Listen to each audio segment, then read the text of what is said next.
Good afternoon, this is Jeff with Sewer Tech Northwest. We are at 14231 Northeast San Rafael Street here in Portland.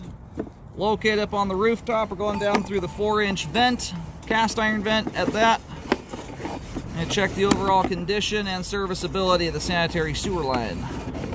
Waters are running. We're going to zero the foot counter out once we're going to clean some cobwebs off the camera lens real quick, but we'll zero out down here at the bottom of the vent.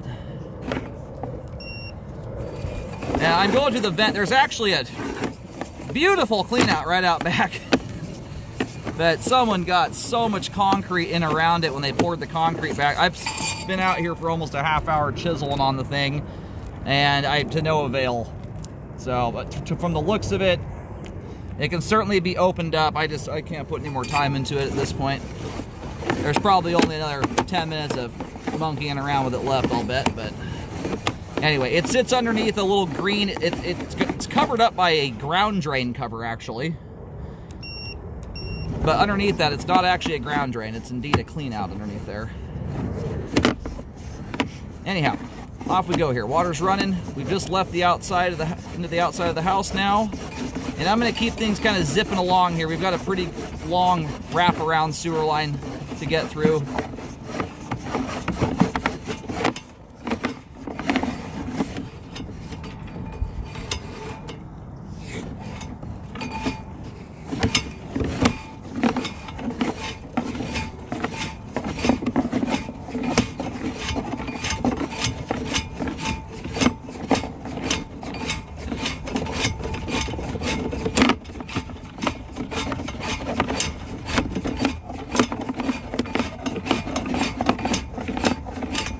A couple little glue drips there coming off that pipe joint. My camera's upside down right now, if you didn't figure that out already. We went past a couple glue drips a moment ago that, if you don't look at sewer lines much, might look like a little root intrusion, but it's just glue. A little bit of excess glue dripped and hardened. It's at the top of the pipe, and they're small and flimsy anyway. They're not the kind of thing that would cause a flow problem.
And it amazes me how perfectly these spiders will build their webs just right at the very, very top of the water line.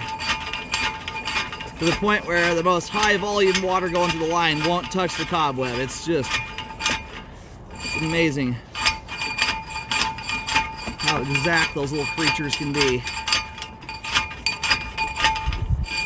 So we're hitting the base of kind of a hard vertical dive right now.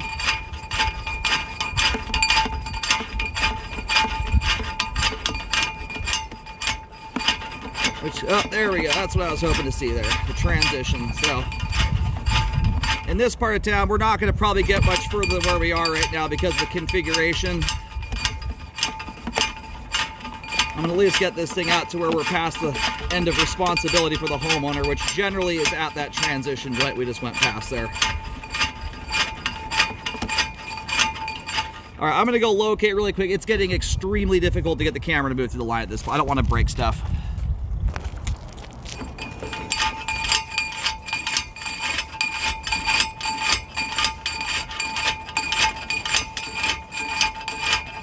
All right, there, now I can say I made it to the end. I parked that thing about a foot from the street edge there. So, anyway, everything from this point forward is all city responsibility.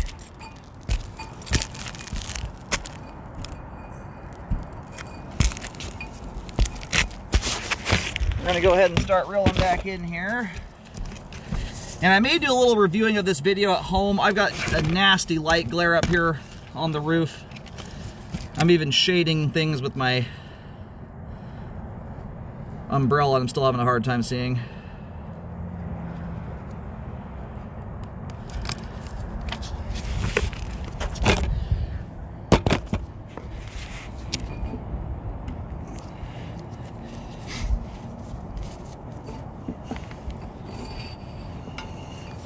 So as you face the house from the street, the line exits out the back of the house. You can actually follow the trench. You can see the depression in the yard where the trench is at. It wraps around the left side of the house, then shoots on off to the road.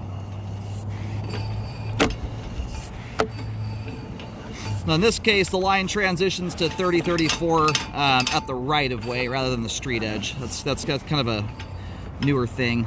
You go back much further than that, and they always did the transition at the street edge. So what I've noticed, there is a little bit of standing water here and there in the line. You know, after 13 years of doing this and about 24,000 or so sewer scopes, it's very difficult to get a line. In this case, this thing's probably about 130 feet to the main. It's extremely rare to have a line this long, that's this deep. You're not up on a hillside or anything. This is all artificially, you know, cut into the ground to grade it, and not have some level of standing water. It's very, very uncommon. So, and what I've seen so far look quite minor. I had a sink and a bathtub running full bore, so whatever standing water we were looking at is going to be exaggerated quite a bit. That's why I've drained the line out. I'm definitely going to have to review this at home. The light glare is, I can see big detail. It's the fine detail stuff I'm having a harder time seeing right now. This kind of standing water we're in right now, this is not even a quarter of an inch of water. This is like a 1/16. It's very minor stuff. The only stuff you'll get hanging up in standing water that minor is if you're putting a lot of cooking oil and grease down the line, or heavily abusing the sewer pipe with a lot of improper stuff. Wipes, paper towels, junk like that. You have to be going out of your way to accomplish that. That's what I was referring to a moment ago on the way out. Those are glue drips. Camera is upside down at the moment, so what is at the bottom of the screen is actually the top of the pipe. A couple tiny little drips there.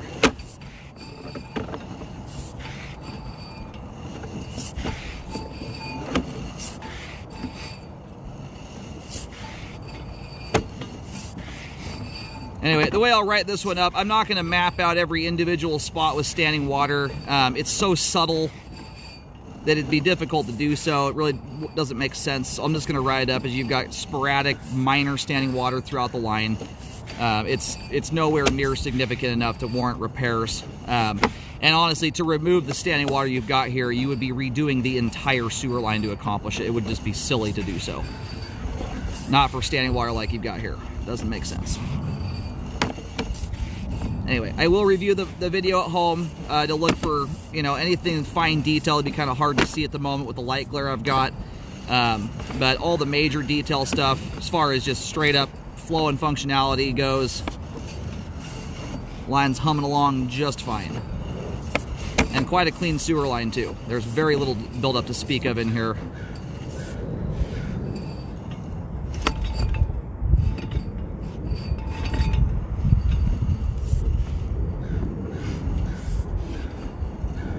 Now you've got a bit of rust scale in the flow line here.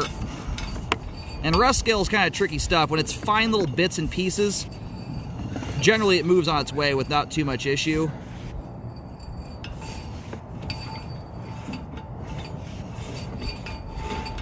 And thus far, that's what this is looking like for the most part, is some fine little bits of rust scale. I was clearing that piece of toilet paper out there. Anyway, I'll review that too. If there's enough there, I may recommend you clean it out. It's just kind of a more jagged substance that can snag stuff up, especially large items, like if kids are flushing huge balls of toilet paper down the line, stuff like that. And it would mostly be something that would be being flushed on the bottom floor level. Anything, by and large, coming from the upper floor is shooting down with a lot of gravity and oomph behind it. Very unlikely that kind of scale right there would affect functionality from the top floor. It's mostly stuff from the bottom floor that's just not moving with the same kind of speed and velocity. Anyway, barring some review of the video, there may be something on the report I don't mention on video here today. From what I can see right now, we have good flow to the main lateral, minor standing water here and there throughout the line, but nothing even close to significant enough to recommend repairs on. No, and a clean line other than a little bit of rust scale in there. So anyhow, sewer line is functioning at this time. I will review it. There could be some things on the report, but I think we're in good shape here.